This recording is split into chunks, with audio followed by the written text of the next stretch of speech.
welcome back to Naval Action and episode 71 of A Letter to the King. For those of you new to A Letter to the King, it's my attempt to keep us up to date with what's going on PvP-wise on the global server, the server that never sleeps. And this week's episode is a day late, and I've had a shocking week Naval Action-wise. I've been somewhat AWOL due to real-life interceding. It does make you realise how hard the game is to play if you've only got an odd hour here and there, which is all I had. I had a bit of a trifecta this week. We had a kid's birthday, my daughter's just got her L plate, so I've been trying to teach her to drive, which is bloody terrifying. If any of you are dads who are tasked with the driving lessons, in Australia the prospective driver has to clock 120 hours driving, 120 hours. So that's like 10 hours of lessons and 110 hours with their idiot dad sitting in the passenger seat absolutely napping himself and boring a hole into the passenger seat well as he presses a fake brake that isn't there and white knuckles it on the dashboard. And then the other thing is, me and Mrs. J, we celebrated our wedding anniversary this weekend, and I thought I'd try and combine my naval action passion with my a greater passion for my darling wifey. So I took her out on a cruise around the beautiful Sydney Harbour, and I didn't know it at the time, but it was a historical cruise, so they were taking us through the history of Sydney Harbour, and it's very pertinent to our naval action world. Sydney Harbour, Captain Cook established Sydney Harbour. I mean, the British discovered Australia, which is a bit rude given that the natives, or the Aboriginals, had been there for 60,000 years. The Dutch had mapped most of Tasmania and a little bit of the south coast, and arguably the Chinese had sailed here several times. However, the British discovered Australia. That's all you need to know. And it was about the same time and timeline that we're playing naval action. So it's the middle of the 18th century. Australia was discovered by the Brits 250 years ago-ish. And as we were sailing around, and the guy on the microphone thingy-majiggo was giving us all amazing facts and stats about Sydney Harbour, he pointed out that what most of us locals know as Fort Denison, in the middle of the harbour, just near the Opera House there, you can see it in the background, and the Sydney Harbour Bridge to the right, is of course a Martello Tower. And I smiled to my wife and explained how we'd need to load double charge and we should have brought a mortar brig with us. But what's interesting is it's actually the last Martello Tower ever constructed. So the Brits had used Martello Towers as a standard port defence, and as indeed had most of the European nations for a long time, the rounded stone towers. This one here is complemented by a low-level fort, hence the name Fort Denison. And it was built in case the French decided to come down to Australia during the Napoleonic era. Which they chose not to. They were too busy dying in Moscow. It was also used, Australia of course was a penal colony. I highly advise, as you're coming through customs and they ask you if you have a criminal record, to say I thought you needed one, because they've got a great sense of humour at customs. They've probably never heard that before, and they'll immediately put the gloves on and get the Vaseline out. So this is the last ever built Martello Tower, so that's kind of cool, isn't it? Just sailing past that. I'd seen that every day for the past 20-something years, and didn't realise its significance to our lovely jubbly game. And Sydney Harbour is an amazing harbour. When Captain Cook first arrived, he pulled up here in Botany Bay, named it New South Wales because the kangaroos reminded him a great deal of Wales. And he sailed past Sydney Harbour a number of times. This is Sydney Harbour here. It's a huge harbour, but these heads provide brilliant fortifications for anyone entering, and then there's multiple areas for being able to port ships up. The Australian Navy has shipyards in a couple of places around Sydney Harbour. And these bays here, these were in the mid-18th century. They were used for whaling and careening a lot of the battleships that were down this neck of the woods. This is where they would get their hulls scrubbed. In fact, this one here I think is called Careening Bay. So there you go, a little bit of local history for those of you who've not been to Sydney or Sydney Harbour. It's a magnificent spot. Let's have a look at where we were at the beginning of the week. So the pirates had clobbered the Brits, and in their recent action they punched a hole into the South American holdings of the Brits, really threatening the Brits wherever they want to over here. The Antilles Treaty was holding. The Brits really didn't know what the French were up to. We were somewhat misinformed, or I was anyway, was somewhat misguided to think the French had a bit of a pact with the pirates. That was very much because of the actions we saw outside Port-au-Prince and at the fall of Tiburon. However, that just proved to be French chaps looking for a bit of open water biffo. And I have been told by a number of French, so I can consider this to be highly corroborated, that there is in fact no alliance at all between the French and the pirates, and I think this week's action will demonstrate that amply. So let's have a look at what went on this week.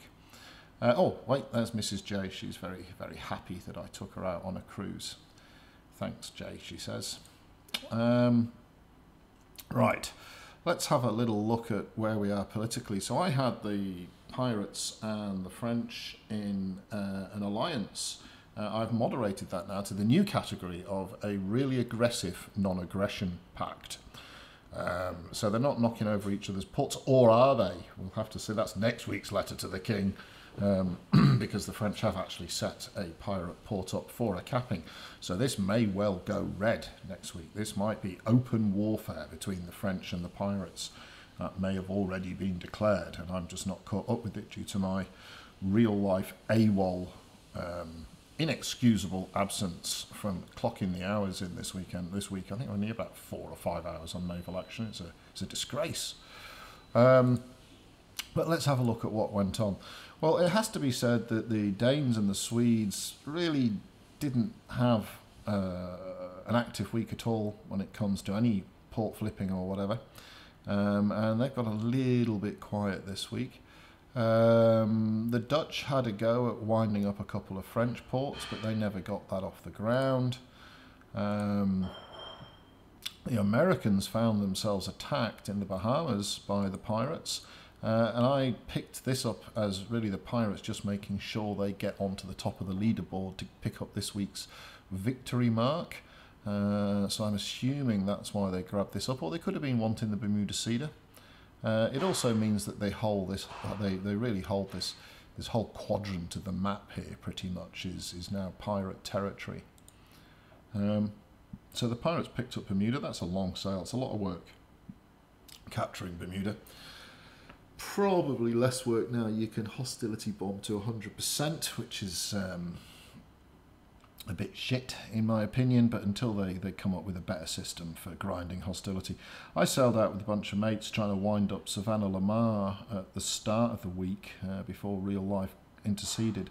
We sailed around for about 2 hours up and down here. We never saw a pirate fleet greater than 360 BR. So I mean, it's just impossible. 360 BR, you knock that fleet over twice, you've raised hostility by 7%. It's just pants. You should be able to pick a flag, run it to one of the NOC capitals, and it should raise it. If there's 2 ancillary ports, that should be 50% for that one, 50% for that one. If we pick a different area down here where there's 5 ancillary ports beyond just the capital, each one should give you 20% hostility should you cap it with a flag. And that should be a way of raising hostility. Silly buggery, find a stupid fleet. I think the problem with areas like Savannah Lamar is that the AI fleets fundamentally sail out of the waters to far away places in order to do their AI business, as it were. So you're looking at, fleets that are on a 1.5 hour sailing cycle, and you're really hoping you pick them up in those 6 or 7 minutes when they're into the waters. I don't know what's going on there, devs, but it's pants and it needs working, and the 100% hostility bomb is pants too. So once you've got this Unity thing sorted, get this fixed up, boys, and give us, I don't know, raids on the ancillary ports or some bloody system that's better than this thing. All the opposing side has to do is not come out and defend when hostility's been raised. And you're going to spend 10 hours grinding this up. Or, you know, now we've got the silliness that we can sail 15 great big trader ships in here and bump it up in 30 seconds. So it's 10 hours or 30 seconds. I'm not a game designer. I'm a software designer, but I'm not a game designer. That's pants.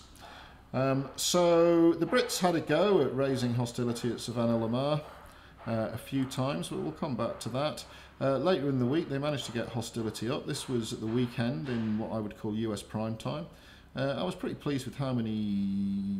I was literally in the middle of a kids' party and just dived on TeamSpeak to see what was happening.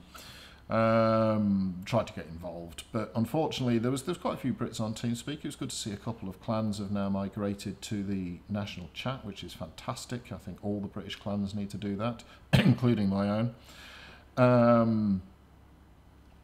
But the pirates, who I think at the start of the week had sort of said, we're not going to defend it, you can have Savannah Lamar, we're stopping our hostilities. They rocked up in a 22-man first-rate fleet, and the Brits just don't have that many first-rate ships coordinated together to put a proper fight on there. A few captains went in for a laugh, but that's all it was. And the Brits got, well, the pirates defended Savannah Lamar without breaking a sweat, to be honest. Now, the Frenchies spent the whole week trying to raise hostility at Santa Fe. The Brits didn't seem to try and quell it, but it's very slow going, and they got it to 30%, and it sat at 30% for quite a while, and all of a sudden it bumped up to 100%, so I think maybe they sailed some supplies in. That's hard because it's a shallow water port. The British clan that used to be ported out of here is the clan that went to the Danes, in theory. I'm not seeing much activity there either. So there wasn't the local defence force, as it were, and eventually the French managed to get the hostility up, and have now taken Santa Fe and now sit either threatening the pirate ports or the British ports in the region there. So that's another interesting development. So of all the places, I was thinking the French might go for Santa Marta. They had a couple of goes there. Maybe the pirates would have given them Tiburon and Les Cays, because I was under the impression there was friendly love cuddles going on there. Well, that proves not to be true. And instead they strike out 2/3 of the map away and manage to grab a shallow water port all the way over here. So well done, Frenchies. There may be more to that story. Like I say, I've been AWOL, so I'm a disgrace this week. The pirates then ran up hostility at New Orleans, which again, it's a bit like taking Portobello down here. It just punches a hole right in the middle of the British lines. It does, for the first time, mean the pirates are a little bit stretched, and they're going to have to move their ships around or have multiple options for defending their ports. They are beginning to stretch a little bit now, the pirates, and if the Brits can get their shit together, or even the French decide to put a thump on, that might be a little bit interesting. And I have heard there's a new clan forming in the US, which is bringing numbers together. So maybe the pirates might come under a bit of stress and strain. Let's hope so, because it'll give us some fun on the server, eh? It's all about getting into the biffo. So the pirates came up to New Orleans. I don't know if there was any defence here at all. Oh, I've done that the wrong way around. You're a muppet, Jeheil. That's what happens when you're rusty, you see. And the pirates took New Orleans, no worries at all. I'm absolutely delighted to say that after me inventing the persona of Dave the Spaniard, there is a chap who's named himself Dave the Spaniard, and he's been going absolutely nutso in open world. I don't know if he's truly Spanish or if he's part of the native tribes sailing out of Havana, but he's been absolutely nutso and is topping the PvP board at the moment. So good on you, Dave the Spanish. I don't normally name players in Letter to the King, but given I sort of coined Dave the Spaniard, and then either coincidentally or because of my accurate reporting there is a Dave the Spaniard, it just made me chuckle that he was top of the PvP board. And perhaps the surprise move of the week has been the absolute open hostility between the French and the pirates. So one of the French captains actually sent me, via one of my clannies, because I've been such a slacko this week, an itinerary of the slaughter that has been wreaked on the pirates around Mortimer Town. And this is a ubiquitous slaughter in that they've knocked over everything from 7th rates to 1st rates. And by some counts, as many as 80 pirate ships have been sunk by French open world shenanigans around Mortimer town. So well done, Frenchies, for getting involved in that. I tip my hat to you. Because, you know, things are a little bit slow at the moment, numbers-wise, and they're a little bit slow PvP-wise as far as, you know, we're probably seeing 6 or 7 port battles a week, and many of those aren't really contested. And knocking over 80 ships, I mean, that's the equivalent of 5 full-blooded port battles, probably more, 8 full-blooded port battles. So the hotspots, I think, they're going to be the regular places. I think Mortimer Town has gone super hot. Obviously, the 2 pirate holdings are going to be interesting. Ooh, the French are over here in Santa Fe, sailing out of this shallow water port. That might be interesting too. There's always biffo around KPR, and the US coast is always hot. This area seems relatively calm. I know last week one of the things I admitted that I just want to chuck in is when the French came for Santa Marta the second time, there was a bunch of Dutch captains who also interceded the French fleet. I think they mostly died, but they got involved there as well. So I just need to steady the ledger on that, and a tip of the hat to the Cloggies who came out for a biff. Where will the hotspots be? Well, the Frenchies have they've actually set this port here on the north side. What's this one? Cap Francis, I think. They've set this up for a port battle. Who'd have thunk it? What's going on? French expansionism. The enemy of my enemy is my friend, so hurrah, Frenchies. Be interesting to see what happens around this area, and do the French try and spread their colours into Cuba proper? Been a long time since the French have held ports on Cuba. Will the Brits have a crack at Savannah La Mar again? And what about New Orleans? Is this a staging post for the pirates? Are they going to spread around the Gulf? This area, well, from about New Orleans down probably to Islamorada, this is a good area for some of the exotic wood types, the live oak and the white oak. So it's a good area to hold. Whether or not the Brits have got captains and coordination enough to defend up there, I'm not so sure. At the moment, the Brits are bits. They're still a bit of a wet biscuit, and they need to get their shit together. So hopefully I'll be on this week trying to help get our shit together. So come on, Brits, get it together. Let's give these pirates some fun and see what's happening. There's been a lot of little patches this week, a lot of tunings, a lot of changes to our mods. So a lot of the speed mods are less speedier, and some of the other sailing mods need more crew. So they've really been playing around with the mods. They've re-enabled the capture of MP ships for 5th rates down to 7th rates, and then of course we're expecting the Unity. The pirates are still kings as far as RVR is concerned, but one has to say the French are out pirating the pirates in open world when it comes to pirate-like behaviour. So that's the surprise of the week for me. And let's have a quick look at the tally board. Oh, geez, look, I've not swapped these pictures around either. What a slacko. But the pirates are top of the pops. They took a couple of holdings off the Brits. They also took Bermuda.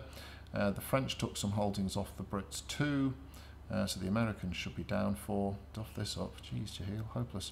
Now, I was worried about, do I need to bring in the new victory mark table, but I've just watched it for the last couple of weeks, and basically the side with the highest number of game ports seems to be the side that's going to pick up the victory marks more often than not. So I'm just going to use this star to indicate who is top of the pops for victory marks, not just top of the pops for land holdings. And I'll correct that this week. So there you go. That's it for this week's slightly slack naval action due to my real life intercessions. I'm back on board this week and very much looking forward to it. So give us a like, give us a subscribe. I'll see you on the ocean, and I'll catch you